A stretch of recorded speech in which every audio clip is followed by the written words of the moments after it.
cuir, de collet tannage végétal naturel en différentes épaisseurs et bouton pression en différents diamètres.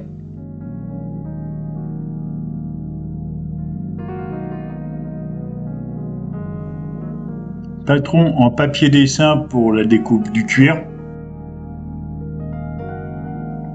Trempage du cuir pendant un quart d'heure dans de l'eau pour l'assouplir en vue du moulage. Pendant ce temps, le couteau est protégé par un film alimentaire.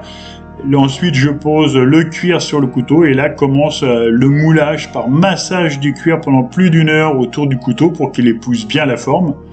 Ensuite, il est fixé et on laisse sécher toute la nuit pour découvrir le lendemain.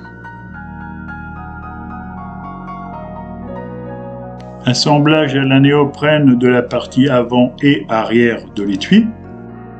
On voit bien les 2 fentes réalisées au dos de l'étui pour le passage de la ceinture.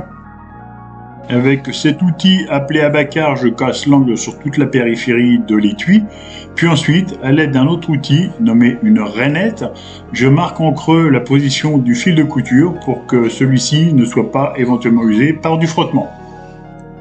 Pour faire les trous de couture, j'utilise une griffe à frapper dont les pointes sont en forme de diamant, ce qui donne un léger zigzag au fil et qui est le plus bel effet, et évite ainsi d'avoir des suivis de trous en pointillés qui, dans le temps, avec le vieillissement du cuir, pourraient très bien finir par déchirer l'étui.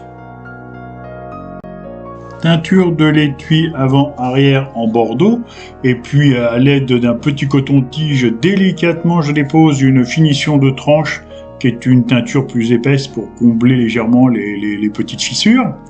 Polissage de tout ça, et puis le dernier effort, et ce qui est le plus beau du rendu, c'est la couture au point sellier.